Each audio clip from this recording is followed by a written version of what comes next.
안녕하세요. 저는 복음을 읽어주는 남자입니다. 지난 시간에는 풍부한 곳에 들이시는 사랑이라는 묵상을 나누었습니다.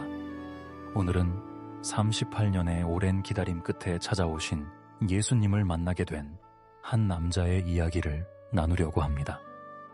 말씀의 은혜를 누리시길 소원합니다. 그럼 시작하겠습니다. 제목: 베데스다 연못에서 38년.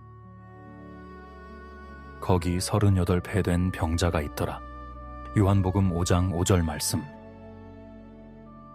오랜 세월 동안 뭔가를 지속하고 있다는 것은 그 일이 중요한 일이고 성취 가능성이 있다는 것을 의미한다. 그리고 끈질기게 포기를 모르는 인내의 사람에게 주님이 찾아오신다. 어머니는 예수 믿는다고 모진 핍박을 베푼 고모들과 할머니를 전도하는데 40년을 쓰셨다. 98세를 사신 할머니가 돌아가시기 3개월 전에 너 때문에 예수 믿는다 하시며 모아둔 저승길 노잣돈을 어머니에게 주시며 이제 이 돈 필요 없다라고 말씀하셨다. 할머니가 남긴 어머니에 대한 칭찬도 아버지가 전해준다. 딸들은 뭘 사와도 싼 것만 사오는데 애미는 늘 비싸고 좋은 것, 과일도 크고 맛있는 것만 사다 주더라 라고 말씀하셨단다. 예수님이 명절이어서 예루살렘에 올라오셨다. 명절에는 15만에서 20만 명의 유대인들이 몰려들고 특히 치유의 기적이 일어나는 베데스다 연못 주변에는 엄청난 인파와 병자들이 몰려들었을 것이다. 천사들이 내려와 물이 동할 때에 먼저 들어가는 병자가 나음을 얻는 신비한 기적이 일어났었다.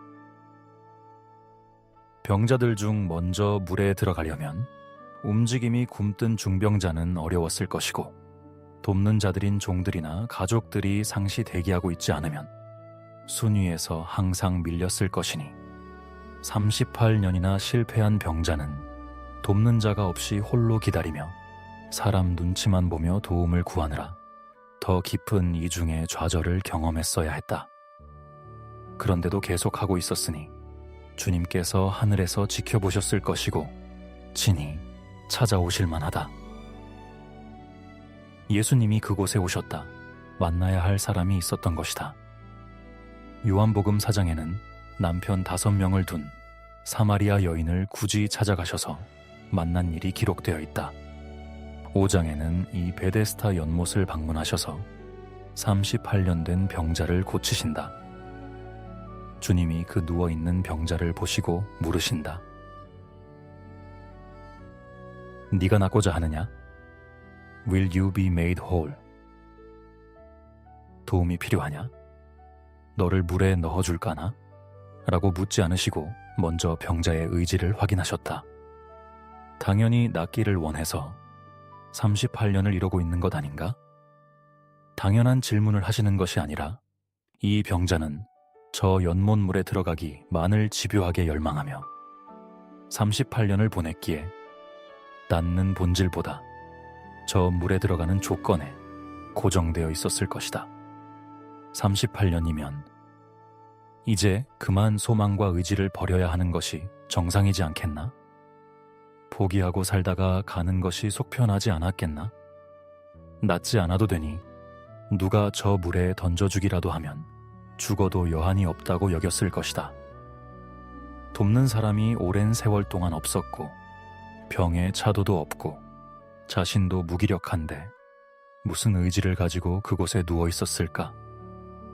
아무 희망과 가능성이 없는데 말이다. 누군가는 도와줄 사람이 있을 것이라는 희망과 기다림은 고문과 같은 것이다. 그 자리에서 도울 사람이 있는 부자 병자나 덜 아픈 병자들이 고침받는 일을 지켜보는 것 자체가 견디기 힘든 고통이었을 것이다. 폭삭 망한 사람이 하늘에서 돈 떨어지길 바라고 있는데 주변 사람들만 이것저것 잘 되어서 부자 되는 일을 지켜보는 꼴과 같다. 주님이 찾아오셔서 물으신다.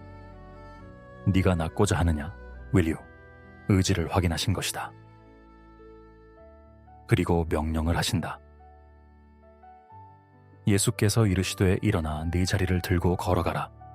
그 사람이 곧 나아서 자리를 들고 걸어가니라.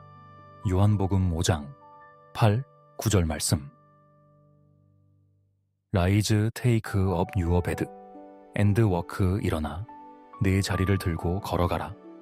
움직일 수는 있었으니 다 가능근 한 일이었다. 세 가지 명령 중 순종이 어려운 일은 무엇이었겠나? 베데스다 연못을 떠나는 일, 걸어가는 일이었을 것이다. 38년을 미련두고 도울 사람을 기다리며 죽치고 있던 그곳을 걸어서 떠나는 것이었다. 이제는 누군가에게 눈길 두지 않아도 된다. 내 앞에 서 계신 이분의 말씀이 내 영과 마음과 몸을 새롭게 하는 능력으로 임하였다. 이미 나음을 입었으니 베데스다를 떠나는 것이 믿음이고 새로운 의지다. 주님을 만났으면 말씀에 순종하는 것이 해결이다. 말씀의 능력이 실행되는 것은 믿고 순종하는 동시성, 일치성 가운데 일어난다. 일어나 네 자리를 들고 걸어가라는 능력의 말씀이 명령으로 주어졌다면 가만히 누워있는 것이 불순종일 뿐이다. 여기가 익숙하오니 여기에 누워있으면 안 되나요? 물에 던져주지 그냥 자리 들고 가라고요? 할 수 있을까요? 라고 생각하며 가만히 있으면 해결의 역사도 가만히 있게 된다. 아람 군대 장관 나아만도 자기 생각대로 하려고 했지 순종하려고 한 것이 아니었다. 선지자의 명령과 종들의 강청이 그의 문제를 해결한 것이다. 인내의 용사, 굳센 의지의 사람은 순종에도 능해야 한다. 기다림의 간절함은 즉각적인 순종이 되어 기적과 해결을 불러온다. 권능의 말씀에 복종되는 것이다. 그냥 말씀대로 되는 해결이다. 주님이 말씀만 하시면 해결이 되는 것이다. 주님 말씀에 순종함으로 그 해결을 체험하라. 오래 묵은 문제가 해결된다. 권세의 말씀이 영에 와 닿으면 역사가 일어난다. 기도하겠습니다. 하나님 아버지, 주님의 크신 은혜, 놀라우신 계획과 이루심에 감사드립니다. 우리의 모든 문제와 아픔을 아시는 주님, 저희들의 기도와 간절한 소망을 이루시는 아버지, 감사드립니다. 당신의 응답은 가장 완벽한 타이밍에 우리의 문제만 해결되는 것이 아닌 하나님의 말씀의 능력과 사랑의 기적을 경험하게 하시고 영을 살리시는 구원의 역사까지 이루시니 너무나 감사드립니다. 주님의 완전하심을 찬양합니다. 오늘도 이루시는 당신의 놀라우신 뜻을 바라봅니다. 오직 주의 이름만이, 오직 주의 말씀만이 영원합니다. 진리의 말씀과 성령 하나님을 저희 가운데 보내주심에 감사드리며 귀하신 예수님의 이름으로 기도합니다. 아멘.